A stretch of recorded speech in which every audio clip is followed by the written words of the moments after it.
Hey guys, it's Kelly. I hope you're having a great weekend. I'm on a faith and healing journey, and I thought I would talk a little bit today about ADHD and mental health and kind of how they affect each other. It's been kind of a rough week for me with both. Anyone that's an overthinker that has ADHD, you'll completely understand where I'm going here in a second. So I'll be like, I know I have to do some laundry. And then I'm like, okay, well, no, because first I have to go get my kid, or first I have to go do this and do this and do this. And then once I get the important thing done, and I know I still have 10 other things to do, my brain is just done. And I get nothing done.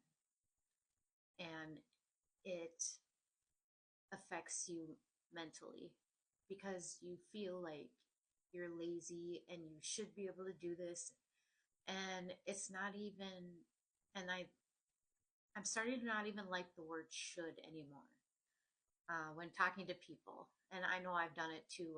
Well, you should try this, you should do this. And I'm learning that that's not really a good way to approach anything. And it actually leads to people being defensive. And I actually had this happen with my mom the other day, and I had to apologize because I just snapped at her. And I had to tell her, I just didn't need to be told what I should be doing and what I should do and that kind of thing. And it was wrong of me to snap. But when we get overwhelmed, and it's not an excuse, it just, we really cannot help what is going on in our brains. And when you've been programmed to react a certain way because you're used to criticism, or you're used to, being told how you should be living your life, or being talked to about it by people that don't even really know you and have no idea what your life is like, it's not helpful. And it actually does more harm than good. Um, like this time of year, I start to struggle a lot with PTSD. Um, my baby that died, his birthday is in March. So usually about this time, I will start having recurring nightmares, I call them, because I will relive everything that happened from the time I went into labor to after, over and over in my dreams, until after his birthday is passed. And it's emotionally and mentally taxing. And it's not something that I talk about often. And I think that is because I don't feel like I have a safe space to do so. Um, the last time I remember feeling safe talking about that stuff, um, it was actually with a coworker. Her name is Jackie. She's awesome. She understood that I just needed to talk, and she didn't know what to say. And she would tell me that. And it's like, that's okay, just listen. And she was so great at that. And I'm so thankful for her. So thank you, Jackie, if you watch this. I love you. I miss you. Thank you so much. So yeah, she's the only one that I felt like I could talk to and wasn't like, you should be doing this. You could do this. You could do this. And being an introvert as well also affects all of those things. Um, and with all the hurtful and harmful things that have been said and done to me over the years surrounding my son that passed, I have become terrified of people. And I actually isolate, and I don't have friends anymore. I don't go out and do things. Um, I even have a hard time going to things for my kids, which is really upsetting to me because I don't want them to ever think that it's because I don't care and that I don't love them and that I don't want to be there. It's just being around people is overwhelming for me. And my body's been in fight or flight mode for literally over it almost 20, no, no, not 20 years. He'd be 17 this coming March. So almost a decade, or yeah, almost 20 years. My body's been just in constant fight or flight, and that's not healthy.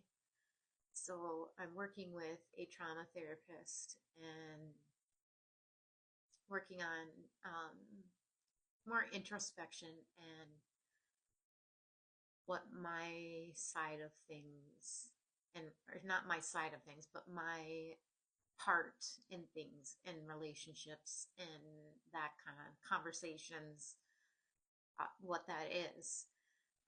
Because I do want to have healthy relationships and I do want to be able to trust people. And because the way I'm living now is not living, it's surviving. And that's not enough. And if I want to get better, then I have to start doing something. And it's not easy. It's going to take me time. And I think patience with myself is at a minimum. I don't have a lot of patience for myself because I'll do something that I just talked to my therapist about, and then I'll be like, totally failed.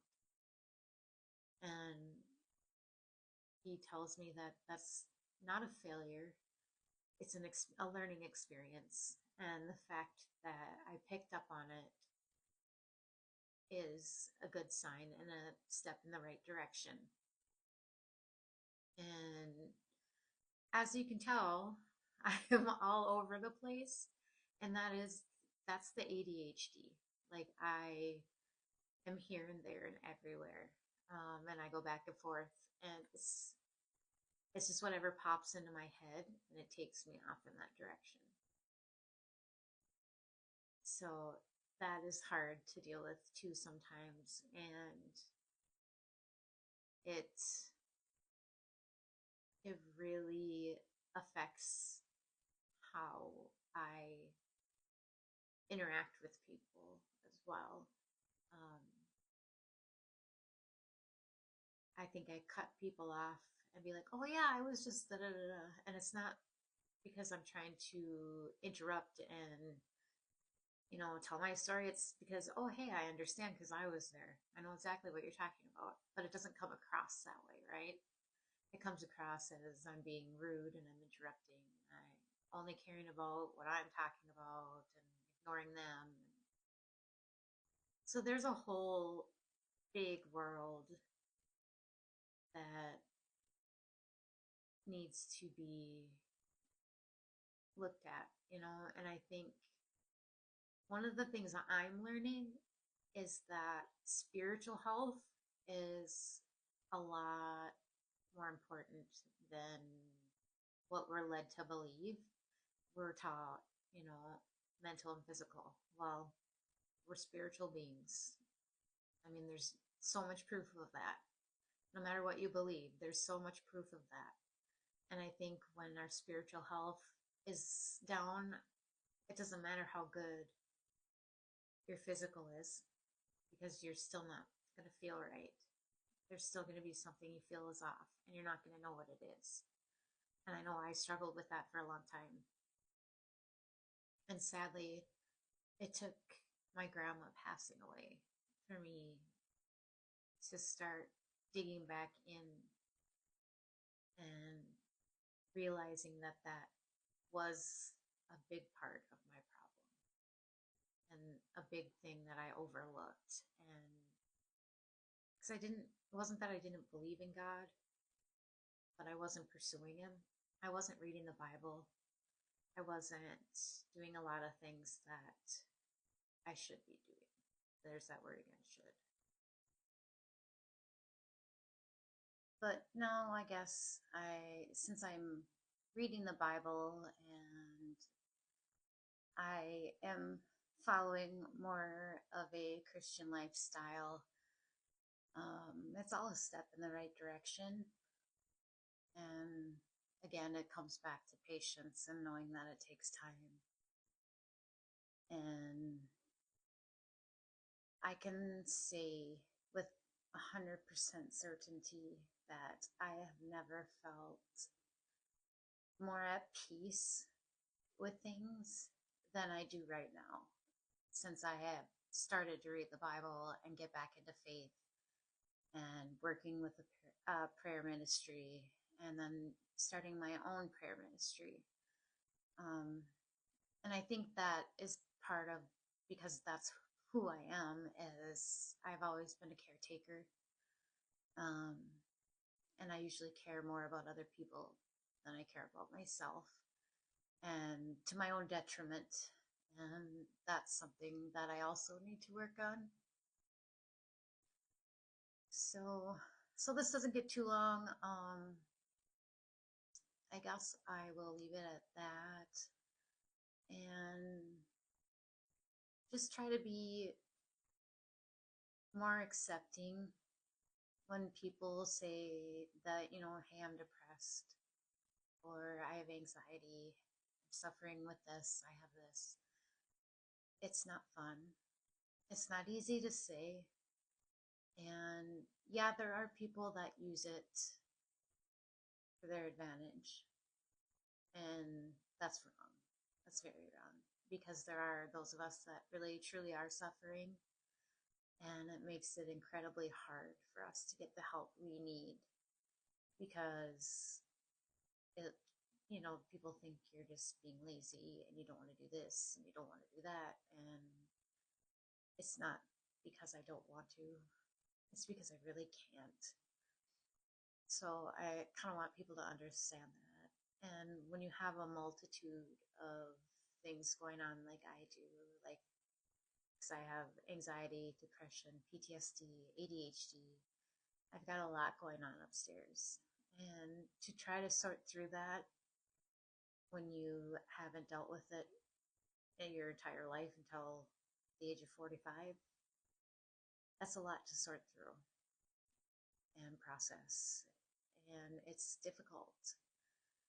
So I guess for now, that's it. And I guess until next time, be loving, be kind, and we'll see you later.